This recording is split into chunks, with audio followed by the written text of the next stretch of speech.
ইস্টবেঙ্গল ক্লাবে Oscar Bruzon, Sandeep Nandi এবং গোলকিপারদের মধ্যে একটা আলাদাই নাটক চলছে, সিরিয়ালের মতো একের পর এক।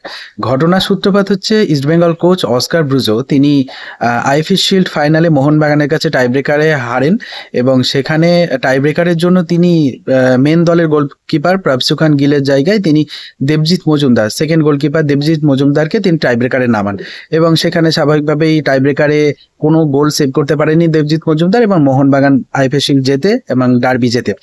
এরপরে তিনি যখন ম্যাচ হারার কারণ বলা হয়, জিজ্ঞেস করা হয় সাংবাদিকদের পক্ষ থেকে অস্কার ব্রুজো, ইস্ট বেঙ্গলের মেন হেড কোচ অস্কার ব্রুজোকে, তিনি বলেন যে তিনি সাপোর্ট স্টাফের সাজেশনে তিনি গোলকিপারকে এভাবে শেষ মুহূর্তে চেঞ্জ করেছিলেন।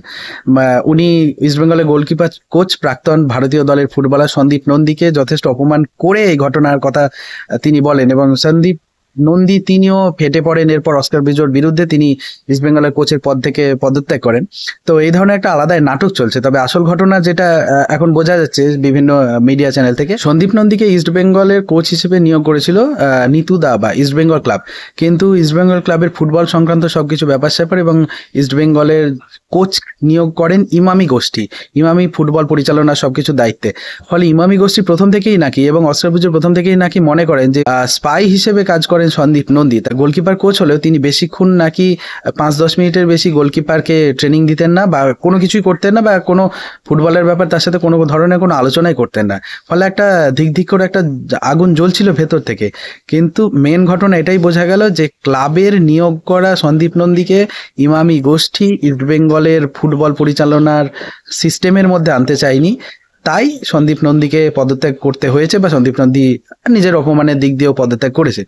তো এইসব নাটকগুলো চলছে এবং এসবের ফলে ইস্টবেঙ্গলের সুপার কাপের প্রস্তুতি শুরু করেছে গোয়াতে গিয়ে, কিন্তু কিছুটা হলে ইস্টবেঙ্গলের ফোকাস নড়েই যাবে। তো এই মুহূর্তে ইস্টবেঙ্গলের উচিত এসব বন্ধ করে তাদের প্র্যাকটিসে মনোযোগ দেওয়া, কারণ বহু বছর তারা ট্রফি পায়নি।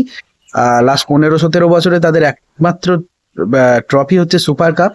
আবার সেই সুপার কাপ শুরু হয়েছে, সুপার কাপে তাদেরকে ভালো রেজাল্ট করতে হবে, নাহলে অস্কার ব্রুজোর চাকরি এরপর চলে যাবে এবং এরপরে তাদের স্টপ গ্যাপ কোচ হিসেবে হয়তো থংবয় সিং কোচ হয়ে যাবেন। তাই অস্কার ব্রুজোর উপরেও প্রচুর চাপ আছে এবং ইস্টবেঙ্গল দলের উপর প্রচুর চাপ আছে, ইমামি গোষ্ঠীর উপরেও চাপ আছে।